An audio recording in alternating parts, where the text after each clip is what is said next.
Alright, welcome back again. I'm almost out of coffee and still in my same shirt. That means this is episode 3 I'm recording in a row.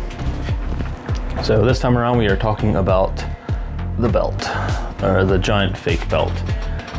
This one was a little, I don't know, not complicated, but this one might be a little bit longer, more detailed since it's a bigger piece to talk about. So, let's see, we started off by just grabbing a handful of sheets of paper, enough that I could wrap around my whole body. Taped everything up both sides to make sure nothing would rip or fall apart. And then I had put on my midsection and wrapped the paper around me. I believe as I held it up, I just took a marker referencing the figure, kind of drew out where I thought everything should have been, just to get an idea. I mean, for the most part, it is pretty straight around, but you have a part that hangs low on the side, and then the folding of the belt buckles and everything in the front. So once I had kind of an idea of it all drawn out, that does not look like a giant wiener, I swear. Then I started to actually like make the more fine lines around everything. So just to make it easier on myself, I believe I made it 3 inches wide, I think. And then just kind of freehanding everything to get an idea. If I made any mistakes on my markers, you can see I would use masking tape and kind of cover it up and then redraw. Yeah, I used the action figures reference to make sure all the folds and everything were accurate in terms of what was over what. Same with all the buckles and all that. And once I had the entire rough outlining of everything, then came time to start cutting the template out. Yeah, and from there, then I started numbering all my pieces from left to right. That way I knew everything was gonna stay in its place once I started cutting every individual piece out. From there, I ended up cutting all the buckles and stuff out first. I didn't need to use the paper template for that. I could just figure out the measurements and then figure it out from there. Like, for example, the thinner pieces were only like 1 inch long, and I want to say 4 inches long, probably like a 1/2 inch out top and bottom. Buckles, again, probably like 4x4 or something like that, or 4x4 or 4x5. Actually, you can see I'm writing it down. I believe this was either like 8 or 10 millimeter foam, and I ended up doing doubles for everything so I could laminate it to make it thicker. And I made sure the inner was just a hair bigger than 3 inches. That way the belt itself is going to be able to go in and then wrap around it. So always planning ahead. All right, so once I had all those done, it came time to do the actual belt itself.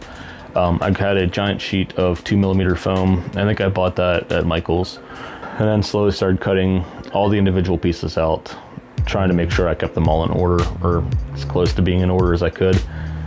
And Sable wanting attention again. She made the con crunch a little difficult for sure. Oh, that cat. She just keeps coming back. Nah, she's laying there again. I think I somehow got her to lay on the side of the table.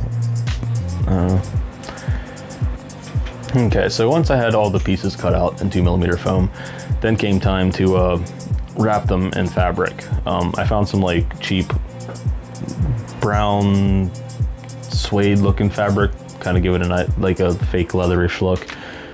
I don't know. I never had a chance to stain it after all this. I probably could have found a better means of gluing it as well. There's probably some fabric glue or something I could have got, but I was in such a rush and I was juggling projects. So all I did was I laid down a heavy layer of contact cement and then just immediately flipped it and then pressed it down, hoping that the contact cement would just soak into the fabric, which it kind of did. Then once it started to dry, I just took my fabric cutter and just started cutting around it. Gave myself like 1 inch to 2 inch gap around the whole thing. Made sure I pressed everything down, and then kind of cut around the corners so I could actually fold the rest of it around to the back side. and did the same thing. I mean, my hands never got so messy with all this contact cement for sure, but I needed to do something fast just to get it done. I mean, as messy as this was, it did work. I'd recommend finding any other means of doing this though, because this was messy. Yeah, and once all that was done, just to make sure nothing was gonna come loose, I gave the ends all a quick layer of hot glue, just to make sure if anything did come loose, it wasn't coming off and around. Probably wasn't needed, but just to be safe, I didn't want to have any wardrobe malfunctions. And then after all that, it was the fun puzzle of trying to find what order everything went in again. Laid it all out first. Looks like I went back now after doing that and started laminating all the buckles. Must have just let them sit for a bit. Granted, this was all done in one night. And once they were all done, came time to Dremel them all out to make them round and smooth. Just like in my last video, I said things are going to be kind of like finished in one video and unfinished in another. My little Dremel booth, this is like the early stage of that Dremel booth, where I just had everything taped together just to make sure that all my dust was being contained right there. So in the last video, the whole thing is kind of like complete and it's all glued together, and now it's like a actual self-contained Dremel booth.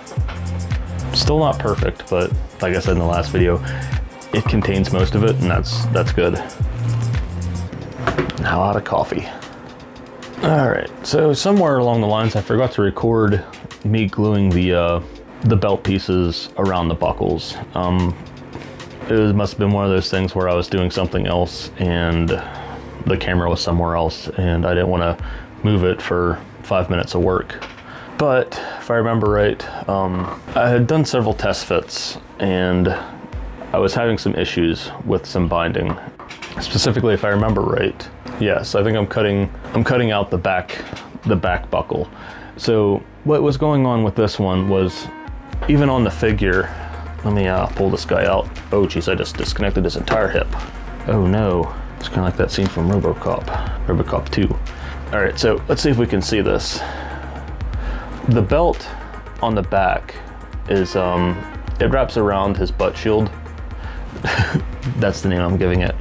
I probably could have done that, but I wanted this thing to be permanent, so I put it behind. That way it's up against the actual midsection, and the idea was it was going to be glued everywhere from the back up to the sides, and then when I went to put my body piece on, I just have the tabard in front, undo the belt, wrap it around, and that's it. You know, that way the belt never drops or anything like that. So with me moving the belt behind the butt plate, this posed a problem because now that buckle is behind the butt plate, and that can cause some issues. I mean, in hindsight, probably not, just because you're never even gonna see that plate. But it was causing an issue with trying to get the butt plate on because of the hook loops that are on the back of the midsection. It'd have to get around that, and it was causing issues. So I figured it's never gonna be seen. I'll just cut it off, and then I'll figure out a new way to kind of like put the belts together and everything. I had done the same thing with the little thinner one there you see on the side, because that too I think was underneath one of the side hips, and it was causing issues for it to move freely as well. And because of that entire repositioning, I had to cut everything off of the belt buckle to kind of remove everything around again. This took a couple test fits eventually to get everything to kind of figure out where I wanted it. Big pro tip, always test fit. Test fit as often as possible, because otherwise you're gonna have tons and tons of issues. And I kept running into issues every time after I had done this. It took about 3 test fits and 3 adjustments to get the entire belt to fit as good as it does now. Is it perfect? No. I don't like the belt, to be honest. It still needs some work, but it's fine enough. But see, just like the chest shields, the tabard shields that I had in the last video, I used the same Velcro for this. This is that really heavy duty stuff you can get at Walmart that they advertise as being able to hold like tools and stuff. Like it's pretty strong, even though it only needs to hold itself because it's just holding the tabard up against the body. But you don't want any wardrobe malfunctions while you're out there, especially since I can't let go of my weapons. So once it was on, I wanted it to stay on. See, unfortunately, these were pretty old, the Velcros that I had. So they're supposed to have like a laminated piece in the back you can pull off to and then just press on with the glue and stuff. But that little plastic piece on the back apparently must have dried somehow and it was not coming off. So I ended up just taking a knife and scoring it and then just hot glued the crap out of it and stuck it on that way. And then I re-glued everything back around. I believe the other issue I had was after that move with the back buckle, I made that hanging belt piece on the hip a little too tight. So I think I had to move that, and that was one of the reasons I had cut that off as well. Another reason to test fit everything. From there, even though we'll talk about painting later, this was one of the few pieces I had to hand paint. Mostly because I put everything on first. I probably could have and should have given it a black base coat first, but this gunmetal gray that I got laid on pretty good, so it didn't give me any issues. And that's the belt. I never had a chance to like weather it or add any like extra details to it. I will later, now that the convention's done. It still needs a couple tweaks here and there to make it look a little prettier. But it didn't look that bad once everything was assembled and finished. Is there anything else I can say about the belt? But yeah, I'll get into all the upgrades I want to do to it later when I get to after post-con content. But in the meantime, that's the belt. Coming up next, we'll start talking about all the detailing for the rest of it to get everything done in time for the convention.